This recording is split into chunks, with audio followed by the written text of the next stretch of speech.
Channel स्वागत करता हूँ। आज की बताऊँगा 16 अप्रैल 2022 से करंट अफेयर्स रिलेटेड इंपोर्टेंट प्रश्न। तो प्लीज़ इस वीडियो को अंत तक जरूर देखिए। तो चलिए वीडियो को शुरू करते हैं। तो हमारा पहला प्रश्न है, प्रधानमंत्री नरेंद्र मोदी जी ने हाल ही में किस शहर में प्रतिष्ठित 3 मूर्ति परिसर में प्रधानमंत्री संग्रहालय का उद्घाटन किया है? तो इसका जो right answer option number D, नई दिल्ली के अंदर हाल ही में जो प्रधानमंत्री नरेंद्र मोदी जी ने 3 मूर्ति परिसर में प्रधानमंत्री संग्रहालय का उद्घाटन किया है। तो चलिए नेक्स्ट प्रश्न की ओर चलते हैं। दूसरा प्रश्न और इम्पोर्टेंट प्रश्न, रमेश बाबू प्रज्ञानंद ने रेकजाविक ओपन शतरंज 2022 में कौन सी रैंक हासिल की है? तो इसका जो right answer option number C, इन्होंने पहली रैंक हासिल की है। तो रमेश बाबू प्रज्ञानंद ने रेकजाविक ओपन जो शतरंज 2022 का हुआ था उसमें इन्होंने पहली रैंक हासिल की है। तो चलिए नेक्स्ट प्रश्न की ओर चलते हैं।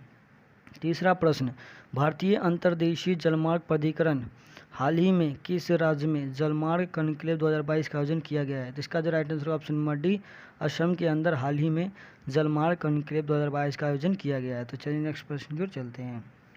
चौथा प्रश्न और इम्पोर्टेंट प्रश्न, हाल ही में किसने टाटा डिजिटल के अध्यक्ष के रूप में पदभार ग्रहण किया है? तो इसका जो right answer option number B, N Chandrasekaran, जिन्होंने हाल ही में टाटा डिजिटल के अध्यक्ष के रूप में पदभार ग्रहण किया है। तो चलिए नेक्स्ट प्रश्न की ओर चलते हैं।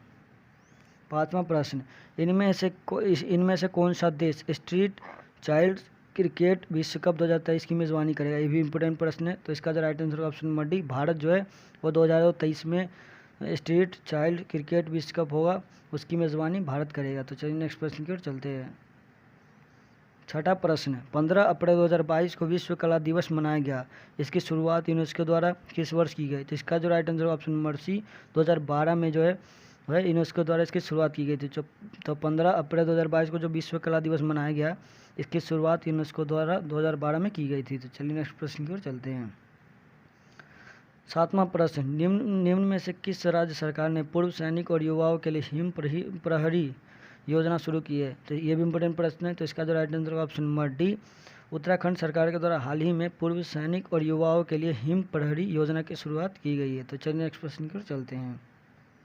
आठवां प्रश्न, निम्न में से किस संस्था के विशेषज्ञों के नेतृत्व में कावेरी नदी में मछली में माइक्रो प्लास्टिक मिला है? तो इसका जो right answer option number C, IISC से संस्थाओं के विशेषज्ञों के नेतृत्व में कावेरी नदी में मछली में माइक्रो प्लास्टिक मिला है। तो चलिए नेक्स्ट प्रश्न की ओर चलते हैं।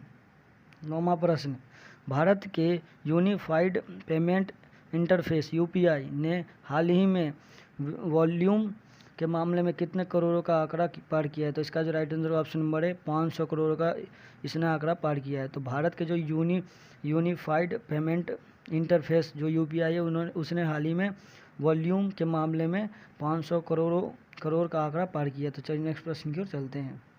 10वां प्रश्न और आखिरी प्रश्न, हाल ही में पंजाब नेशनल बैंक ने अपना कौन सा स्थापना दिवस मनाया? ये भी इंपॉर्टेंट प्रश्न है। तो इसका जो राइट आंसर होगा ऑप्शन नंबर सी, जो हाल ही में जो पंजाब नेशनल बैंक उसने अपना 128वां स्थापना दिवस मनाया है। तो अगर आपको वीडियो अच्छी लगे तो प्लीज़ हमारे चैनल को सब्सक्राइब करें, बेल आइकन को जरूर दबाएं।